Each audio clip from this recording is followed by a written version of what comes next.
E se o momento mais estudado da aviação não fosse a decolagem, não fosse a falha mecânica e não fosse nem a tempestade? E se fosse o intervalo de 3 segundos? Porque existe um número que investigadores de acidentes aéreos conhecem bem e quase nunca mencionam em público. Em mais de 50% dos acidentes de aviação com impacto no solo que foram completamente investigados, os dados do gravador de voo mostram que a tripulação percebeu o problema com 3 segundos ou menos de antecedência. 3 segundos é o tempo que você leva para ler esta frase. Virou estatística, virou dado técnico, virou número em relatório de investigação. Mas o que quase ninguém percebeu é que por trás desses 3 segundos existe uma cadeia de decisões, sistemas e falhas humanas que começa muito antes do impacto e que a engenharia moderna passou décadas tentando interceptar antes que o relógio chegue a zero. Então pensa comigo, e se os últimos 3 segundos de um voo não forem um problema, mas apenas o momento em que todos os problemas anteriores ficam sem solução? Primeiro, o que acontece fisicamente?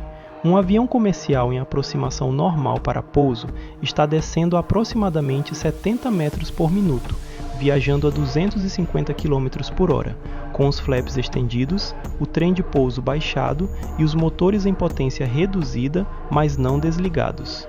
Nessas condições, o avião está em estado de equilíbrio controlado. Cada superfície, cada sistema, cada parâmetro está dentro de uma faixa que os pilotos monitoram continuamente. Agora imagine que algo muda. Pode ser uma rajada de vento que altera bruscamente a sustentação. Pode ser uma leitura de altitude incorreta que coloca o avião mais baixo do que os instrumentos indicam. Pode ser desorientação espacial, onde o piloto perde a percepção de onde está o horizonte. Pode ser simplesmente uma aproximação que foi deixada se deteriorar gradualmente ao longo de minutos, sem que ninguém percebesse que os parâmetros estavam saindo da faixa segura. Qualquer que seja a causa, o resultado é o mesmo. Em algum momento, o avião está em trajetória que termina no solo antes da pista. E o que acontece nos 3 segundos seguintes depende de uma sequência de eventos que a engenharia passou décadas mapeando com precisão brutal. David Warren era um pesquisador australiano que perdeu o pai em um acidente aéreo em 1934, quando tinha 9 anos. 20 anos depois, trabalhando como cientista em Melbourne, ele começou a pensar no problema que nenhum investigador conseguia resolver completamente. Quando um avião cai, as testemunhas mais importantes, os pilotos, geralmente não sobrevivem para contar o que aconteceu. E os destroços raramente preservam evidências suficientes para reconstruir a sequência exata de eventos. Warren desenvolveu um dispositivo que chamou de ARL Flight Memory Unit, um gravador capaz de registrar continuamente os parâmetros de voo e as vozes da cabine em um invólucro projetado para sobreviver ao impacto e ao fogo. Ele apresentou o conceito para as autoridades australianas em 1954. Foi ignorado completamente. Levou um acidente fatal em 1960 com um Comet, onde autoridades britânicas visitaram o laboratório de Warren por acaso e ficaram impressionadas para que o conceito começasse a ser levado a sério. O gravador de voo, que o mundo conhece como caixa preta, apesar de ser laranja, se tornou obrigatório na aviação comercial nos anos seguintes, e foi ele que tornou possível reconstruir com precisão o que acontece nos últimos segundos de voos que não sobreviveram. Warren morreu em 2010. Nos 50 anos entre a obrigatoriedade do seu dispositivo e sua morte, as caixas pretas contribuíram para identificar causas de acidentes que salvaram provavelmente dezenas de milhares de vidas. Ele nunca ficou rico com a invenção, nunca patenteou. Disse que não era esse o ponto. O que as caixas pretas revelaram sobre os últimos 3 segundos foi perturbador de uma forma que ninguém havia antecipado. Não porque os últimos 3 segundos são caóticos, mas porque frequentemente não são.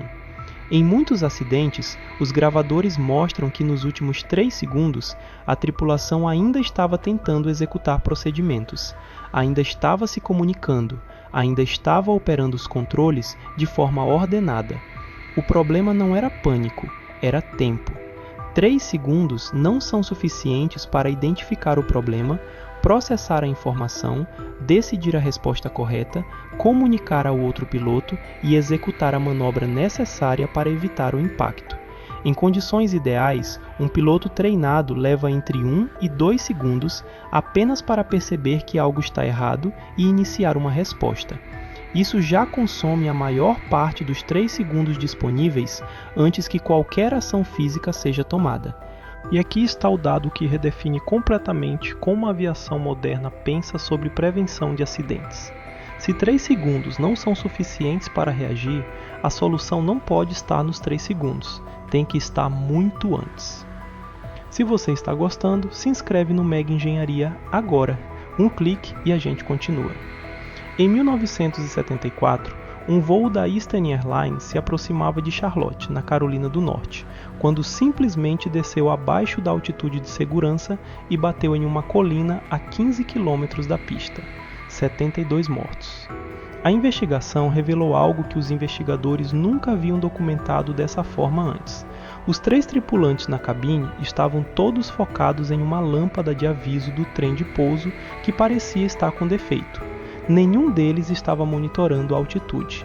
O avião desceu durante 4 minutos, enquanto a tripulação inteira estava distraída com um problema menor. 4 minutos, não 3 segundos.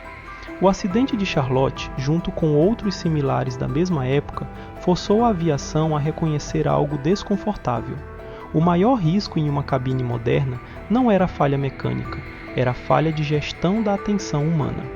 Nasceu daí o conceito de Crew Resource Management, o treinamento sistemático de como pilotos se comunicam, dividem a atenção e tomam decisões em conjunto. Hoje é obrigatório em toda a aviação comercial do mundo. Mas o CRM resolve o problema humano. O problema físico ainda precisava de uma solução diferente. O sistema que intercepta os últimos 3 segundos antes que eles existam se chama GPW, esse Ground Proximity Warning System, e sua história começa com um engenheiro que ficou com raiva. Charles Doc Windcroft era engenheiro da Sandstrand Corporation nos anos 70 e ficou perturbado com uma categoria de acidente que investigadores chamavam de CFIT, Controlled Flight into Terrain, voo controlado contra o terreno. CFIT é o nome técnico para o que acontece quando um avião perfeitamente funcional, com tripulação capaz e consciente, simplesmente voa contra uma montanha, uma colina ou solo porque ninguém a bordo percebeu que o terreno estava ali. Era responsável por uma quantidade desproporcional de mortes na aviação comercial, e era completamente prevenível se alguém ou algo avisasse a tripulação com antecedência suficiente.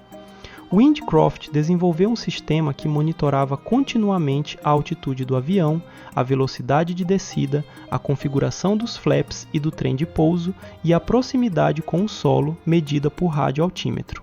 Quando qualquer combinação desses parâmetros sugeria a aproximação perigosa do terreno, o sistema emitia alerta sonoro imediato na cabine. A voz sintetizada que dizia pull up, suba, suba, se tornou um dos sons mais reconhecíveis da aviação de emergência. O GPWS foi tornado obrigatório nos Estados Unidos em 1978. Nos anos seguintes, a taxa de acidentes de CFIT em aviões equipados com o sistema caiu de forma dramática. Mas o GPWS tinha uma limitação fundamental que só se tornou clara com o tempo. Ele media o terreno diretamente abaixo do avião, não o terreno à frente.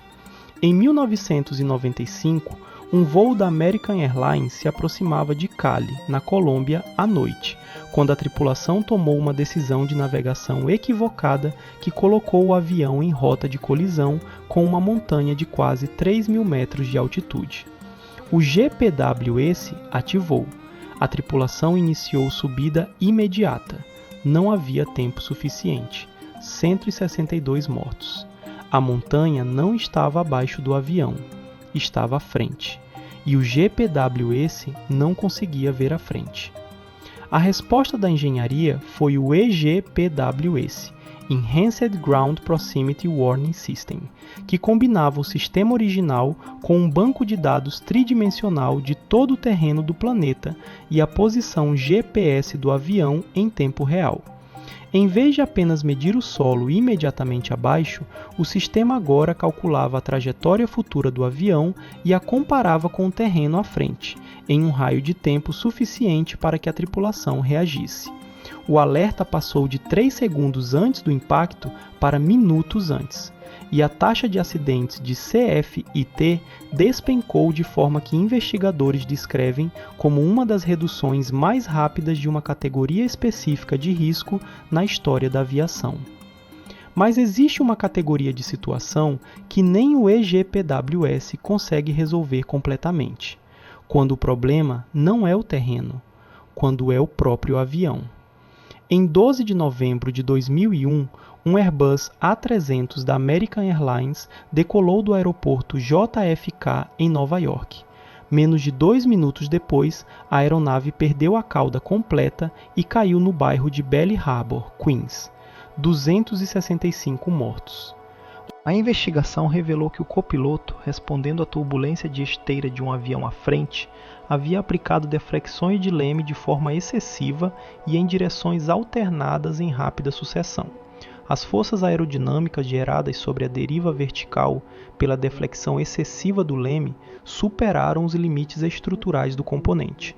A cauda simplesmente se soltou, em menos de 2 minutos de voo. Aqui, os últimos 3 segundos não eram um problema.